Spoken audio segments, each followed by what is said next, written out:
이 시간 부흥 우리 교회 우리 목사님 CBS가 만난 사람들로 함께 합니다. 우리 지역 목회자를 초청해 사역 이야기를 들어보고요. 목사님의 목회 이야기 또 그 비전을 나누고 함께 기도하며 침체된 교회의 부흥을 돕기 위해 마련된 시간입니다. 오늘 부흥 우리 교회 우리 목사님 모신 분은 광주 동부교회를 최근 부임하신 강현철 목사님 모셨습니다. 목사님과 함께 광주 동부교회의 사역과 비전 또 그리고 목사님 지금까지의 삶에서 나타난 또 하나님을 발견하며 은혜를 나누고 지혜를 함께 구하는 시간으로 만들어 갑니다. 우리 강현철 목사님 모셨어요. 목사님 안녕하세요. 안녕하세요. 반갑습니다. 강현철 목사입니다. 네, 목사님 오늘이 1월 14일이니까 새해 두 번째 맞는 월요일이에요. 네, 그렇습니다. 한 해 기도 제목들 잘 이뤄가고 계십니까? 네, 달력은 바뀌었는데 저의 시간은 여전히 계속 작년과 연장선상 안에 있는데요. 네. 교회를 향한 기도가 제가 가장 큰데 그 그 기도의 제목을 현재까지는 잘 이뤄가고 있는 것 같습니다. 그 기도 제목이 2018년을 넘어서 2019년까지 교회를 위한 기도라면 네, 하나님께서 새술은 세부대가 아니라 계속 우리 강 목사는 안고 가소 그럴 것 같습니다. 네, 네, 지금 우리 광주 동부교회를 섬기고 계신데 어디에 위치해 있는지 교회 소개도 좀 간단하게 부탁드립니다. 네. 저희 광주 동부교회는 북구 두암 3동에 위치해 있는데요. 두암 중학교 뒤편에 있습니다. 또 지역민들은 SK LPG 충전소 뒤편입니다 하면 다 알아듣더라고요. 네. 그래서 한 40년의 역사를 가진 작지만 지역사회와 함께 공존하는 그런 교회로 계속 나아가고 있습니다. 광주 동부교회 우리 목사님께서 최근 부임하신 걸로 알고 있어요. 네, 각오도 대단하실 것 같고 마음이 한편으로는 좀 무거울 것 같기도 하고 어떠세요? 맞습니다. 어떤 부목사 생활을 하다가 네. 담임 청빙이 되어져서 청빙된 교회에서 사역하는 게 부목사들의 꿈일 텐데 저는 사실 개척에 대한 생각을 하고 있었거든요. 그런데 갑자기 이제 동부교회에 대한 접근이 있었고 또 그 교회에 어떠한 상황들이 있었기 때문에 꽤 많은 시간 동안 좀 기도하게 됐죠. 기도하면서 교회 부임을 했는데 많이 무겁습니다. 예. 목사 한 사람을 통해서 교회가 새로워지는가. 또 요즘 시대의 교회들이 많은 어려움들이 있잖아요. 그렇죠. 아픔도 있고 그래서, 힘들고. 네. 그런 많은 그런 교회들 가운데 또 한 가지의 교회인데 중요한 것은 목회자 한 사람을 통해서 많은 상처와 아픔이 있는 교회에 또한 그 성도들이 힘을 얻을 수 있을까? 내가 그런 능력이 나타날 수 있을까라는 그런 고민이 있는 것이죠. 그래서 우리 동명교회 원로 목사님께서 그런 말씀을 하시더라고요. 울어라. 네. 새벽마다 눈물이 납니다. 그렇게 지금 교회를 사역해 가고 있는 가운데 있습니다. 그러니까 그간 아픔을 겪었던 동부교회 성도님들과 우리 동부교회가 하나님 보시기에 정말 은혜로운 교회가 기쁨이 되는 교회가 될 수 있도록 나를 변화시켜달라. 네. 그러려면 목사님께서 먼저 행복해 주셔야 될 것 같아요. 항상 기쁜 마음으로. 행복해요. 사역하는 데는 너무 힘도 나고 네. 또 그런 에너지도 주시는 것 같고 네. 다만 이제 성도들의 개인적 삶 또 그들의 어떤 예배를 준비하는 과정 속에서 보면 네. 우리 성도들이 지난날 가지고 있었던 그런 아픔, 상처, 상실 네. 이런 것들을 좀 보게 돼요. 그렇겠죠. 그러니까 교회 밖에서는 우리 성도들의 그런 아픔이 객관적인 아픔으로만 보여졌다면 제가 여기에 부임하면서는 성도들의 아픔이 나의 주관적으로, 아픔이 되잖아요. 그렇죠. 주관적으로 네. 다가오더라고요. 네. 그러면서 첫 설교를 울면서 시작을 했는데 그 성도들이 그 울면서 목사가 설교했을 때 마음이 열렸다라고 얘기하시더라고요. 어떻게 말씀하시냐면 목회자를 신뢰하지 않는다. 이 정도로 마음이 경직돼 있었던 분들인 거죠. 그런데 별 기대하지 않았던 목사가 와서 울면서 그들의 아픔을 공감해 줬을 때 성도들이 마음이 열리고 이제는 저밖에 없는 거죠. 우리 성도들. 왜냐하면 누군가 힘들 때 찾아와줘서 정말 진심으로 따뜻하게 안아줄 때 그 진심이 전해지는 건데 네. 우리 목사님은 새벽마다 울고 계시잖아요. 네. 얼마나 좋아요. 네. 우리 성도님들의 마음이 더 열리고 하나님께서 우리 목사님을 치유자로 또 허락해 주셨으니까 네. 그 아픔을 보듬어주면서 우리 동부교회가 하나님 보시기에 정말 은혜로운 교회로 성장하길, 부흥하길, 영적으로 양적으로 성장하길 바라면서 오늘 또 시작을 네, 해봅니다. 감사합니다. 자, 목사님께서 하나님을 인격적으로 만나셨을 때 또 목회자의 길로 가야 되겠다 이렇게 생각하셨을 때가 있을 것 같아요. 네, 우리 아나운서님은 제가 고등학교 때 어떤 꿈을 꾸었을 것 같으세요? 예, 미소도 많고 네. 연예인, 뭐 선생님. 제가 고등학교 때 미술을 했습니다. 아. 유화를 공부하고 있었는데요. 그래서 그 미술을 통해서 그 당시 이제 실내 건축 디자이너 와우. 이 예. 길이 열려 있었기 때문에 그거 해보고 싶다라는 생각을 가지고 계속 미술 공부를 열심히 했었어요. 네. 그런데 많은 분들이 예수님을 어떻게 만나느냐라는 질문을 해보면 네. 특별한 집회나 어떤 수련회를 통해서 예수님을 만났다고 얘기하잖아요. 그렇죠. 네, 근데 저는 그 당시에 다니던 교회의 공예배를 통해서 예수님을 만났어요. 수련회가 아닌 네. 그냥 일반적인 일상의 예배죠. 네, 그 예배 2층에 우리 이제 친구들과 함께 예배를 드리는데 네. 계속 그 말씀이 제 가슴을 두드리는 일들을 한 6개월 정도 경험하게 됐어요. 그래서 저는 예배의 중요성을 누구보다도 경험한 사람이기 때문에 우리가 일상에서 드려지는 예배만으로도 얼마든지 사람이 달라질 수 있다. 하나님의 부르심을 아멘. 경험할 수 아멘. 있다라는 확신이 있습니다. 목사님 최고십니다. 네. 그래서 그 말씀을 이렇게 들으면서 제가 말씀을 또 이렇게 스스로 검증해 가면서 꾸었던 꿈을 포기했죠. 그리고 이 일에 내 인생을 던지는 것이 하나님 앞에 섰을 때 내가 가장 멋지고 뚜렷한 꿈이 될 것 같다라는 선택을 하게 된 것이죠. 그리고 그 신앙의 과정 속에 지금까지 계속 살아오고 있습니다. 고등학교 때. 네. 목사님 잘하셨습니다. 하나님께서 우리 강 목사는 목회자가 돼야 된다. 그 예배 때부터 보여주신 것 같아요. 네. 그 달란트를 그쪽으로. 그래서 예배를 참 많이 강조하는 음. 목사입니다. 예. 네. 목사님 예배 때 제가 삶이- 달렸기 때문에. 네, 예배 때 삶이 예배가 되는 우리 목사님. 네. 네. 목사님 어떤 목회 비전 갖고 계세요? 사실 저는 이 동부교회로 부임을 하면서 제가 가지고 있던 개인적인 목회적 비전은 네. 잠시 접어뒀습니다. 왜냐하면 교회적 상황 때문인데요. 저의 현재 목회 비전과 꿈은 이 동부교회가 상실되어진 그 아픔, 무너져버린 그 어떠함들이 회복되어지는 것이 가장 큰 비전이고요. 네. 그 비전을 향해서 지금 작지만 저의 에너지로 조금씩 세워가려고 발버둥을 치고 있습니다. 네. 그 이후에 이제 교회가 강력해지고 또 강력해진다는 말은 교회의 본질 안에 서 있게 되고 네. 그 본질을 추구하게 되어질 때 또 제가 그동안 준비했던 여러 가지 사역적 스킬들 이런 것도 함께 세워보지 않을까 아이고. 그런 생각을 하고 있고요. 우선 네. 1차적으로는 네. 우리 교회가 본질적으로 바로 세워지는 것이 가장 큰 그렇죠. 비전입니다. 아멘. 그래서 주력하는 사역이 있을 것 같아요. 우리 동부교회에서. 성도의 본질. 그러니까 제가 우리 동명교회에서 9년 동안 사역을 했거든요. 예. 9년 동안 사역을 하면서 다양한 사역들을 많이 경험했는데 그 가운데 가장 현 시대를 직시할 수 있는 그런 사역을 경험했는데 그게 바로 2단 사역과 전도 폭발 훈련 사역이에요. 2단 사역은 우리 광주 지역을 우리 CBS도 또 깊이 공감하고 네. 있는 영역이니까 네.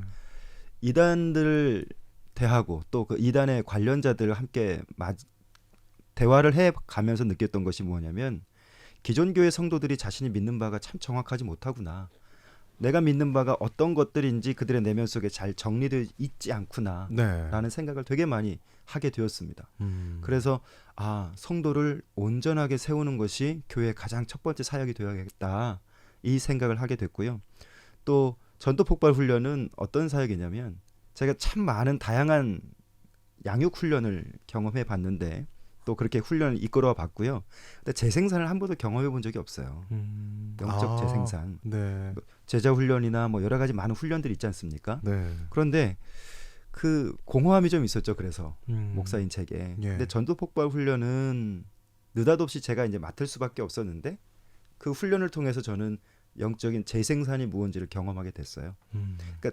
2단 사역을 하면서 공허한 것들, 그 다음 전도 폭발을 통해서 성도가 이렇게 무장될 수 있구나라는 아멘. 확신 가운데서 이 훈련 두 가지를 하나로 묶을 수가 그러니까 있었어요. 연계가 되네요. 맞습니다. 네. 이단에 넘어가는 이유는 내가 성경을 너무 몰라서 그렇죠, 그렇고요. 그렇죠. 내가 믿는 예수 그리스도가 어떤 분이신지 확신이 없는 거예요. 음. 그런데 이 전도 폭발 훈련은 내가 복음을 알고 그 복음의 능력을 알아서 누구에게든 예수 그리스도를 전할 수 있는 준비된 자들을 양성하는 훈련이거든요. 네.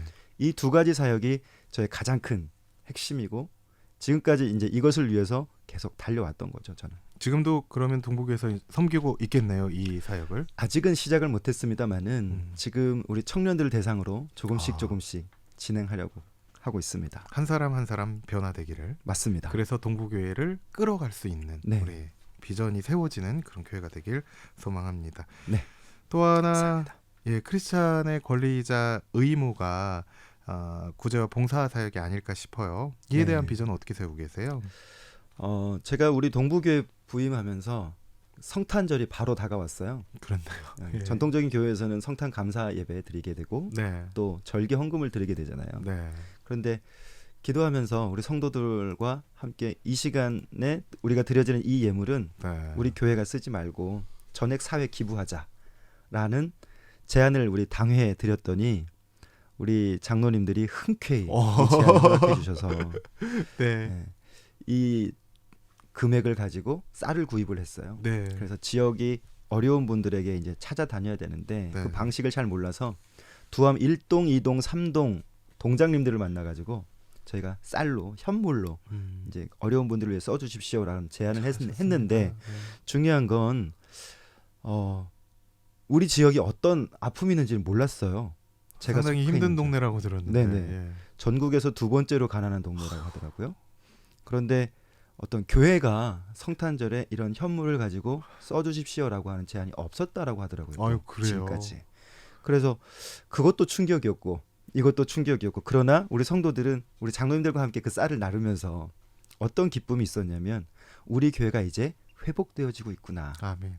또 우리 교회가 이렇게 지역사회를 위해서 뭔가 할 수 있는 교회구나 라고 하는 자부심이 그들 안에 있더라고요. 네. 앞으로는요 이 지역과 함께 나가는 교회로 꿈을 꾸고 있고요.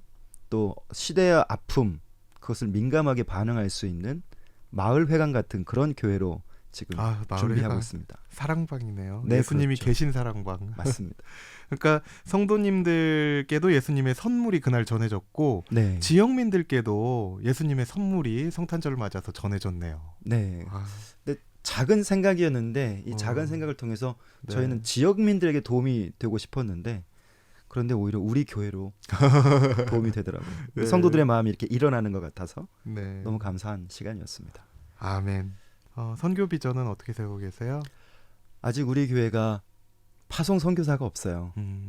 3년 안에 이제 파송 선교사를 세우는 게 목표고요. 네. 또 파송 교회가 갑이 되는 현실이잖아요. 그렇죠. 선교사들에게. 그래서 해야 할 소리 못 하고 정말 중요한 이야기들을 못 하게 되는 그래서 유기적 선교가 되지 못하거든요. 저는 갑이 되는 파송 교회가 되려 하지 않고요. 또 3년 후에는 이 선교가 계속 지속될 수 있는 그런 선교사 파송을 준비하고 있습니다. 아멘. 갑이 되지 않는 선교. 네. 참 바람직하네요. 선교사가 갑이 돼야 되죠. 그럼요. 네. 네. 가는 시간이 목사님과 함께하면서 아쉽게 느껴지고 있습니다. 항상 이 시간 네. 함께하면 그런 마음이 드는데 목사님 삶 가운데 설교가 아닌 간증으로 들려주실 이야기가 있다면요. 우리 청년들이 저의 이야기를 듣고 좀 공감이 갔다고 하는 이야기가 있어요. 그게 바로 뭐냐면 너는 무엇에 익숙하니? 그러면 나는 뭘 잘하고 뭘 장점을 가지고 있고 이렇게 얘기하는 친구들이 있어요. 그런데 저는 20대 때가 가장 어두운 시간이었거든요. 지우개로 지우고 싶었던 시간이 그 시간이에요. 무엇에 익숙하니? 그러면 저는 우울이 익숙해요. 불안함이 익숙해요. 말할 수 있을 만큼의 시간이었던 거죠. 지금 청년들이 그런 것 같아요. 불안하고 우울하고 그런데 그것이 참 자기에게 익숙한 그런 감정. 그럼 어떻게 견뎠느냐? 저는 예배 때 말씀이고요. 내 혼자 개인의 기도의 시간이었던 것 같아요.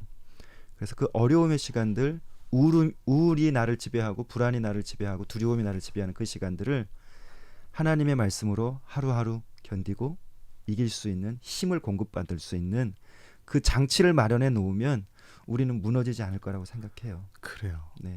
제가 20대 때를 그렇게 견뎠던 것 같고 그 어려운 시간들을 지나 보니까 하나님이 날 만나 주셨고 아멘. 또 나의 길을 인도해 주신 그 놀라운 것들을 경험하게 되었습니다. 자, 우리 청년들 힘내십시오. 말씀과 기도와 찬양으로 우리 목사님이 그 힘든 시기를 언세 이겨내셨잖아요. 지금 네. 목사님은 누구나 존경하는 대상이잖아요. 그래도 네. 그 힘든 시기를 주님의 말씀으로 이겨내셨으니까 우리 청년들에게도 희망의 메시지를 많이 선포해 주시고 네. 함께 이겨낼 수 있도록 그들의 우울감을, 그들의 소외되고 상실된 감정들을, 네. 거절감들을 감싸 안아주신 우리 목사님 되셨으면 좋겠습니다. 나도 겪었기 때문에 다른 네. 이들은 겪으면 안 되거든요. 공감을 할 수 있을 것 같네요.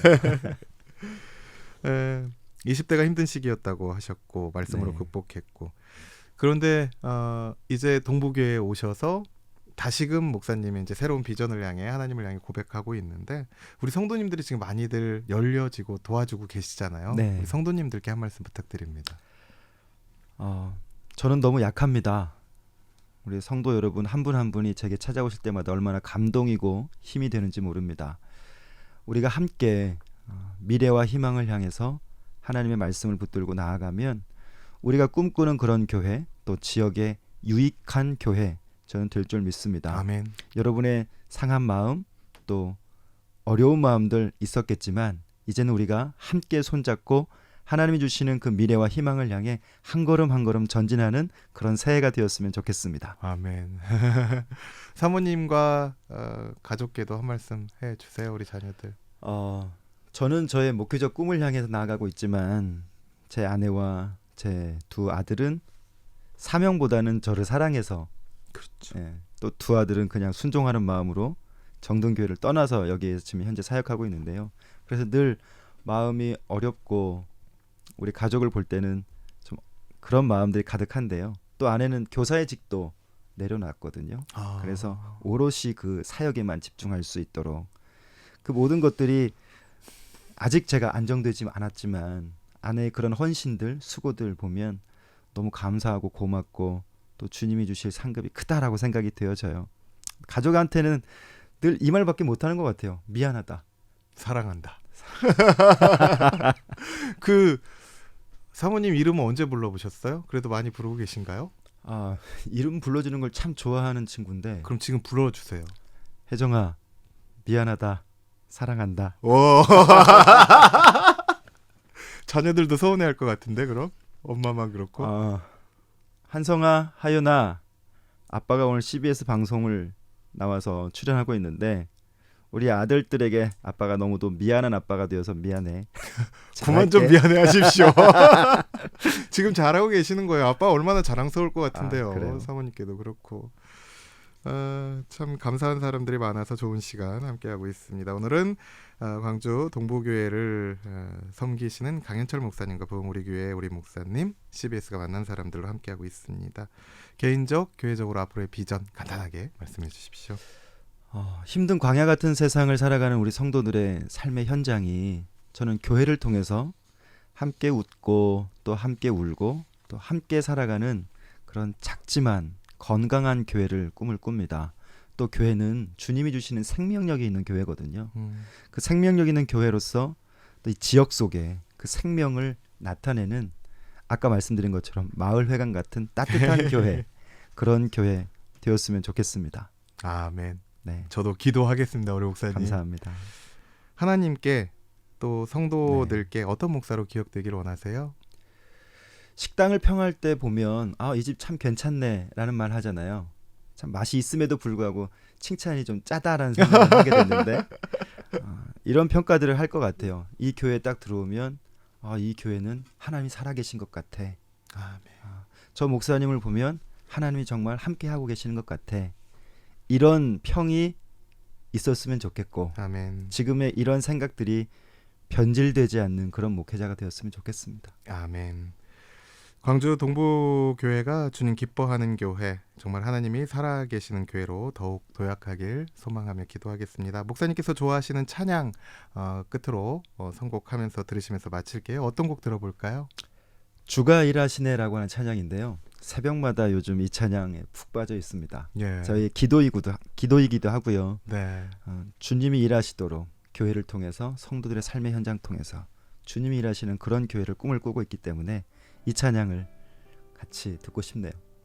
주님 지금도 일하고 계시고 이 현장에도 지금 동부교회에도 우리 성도님과도 우리 목사님과도 동행하실 것을 믿습니다. 네, 아멘.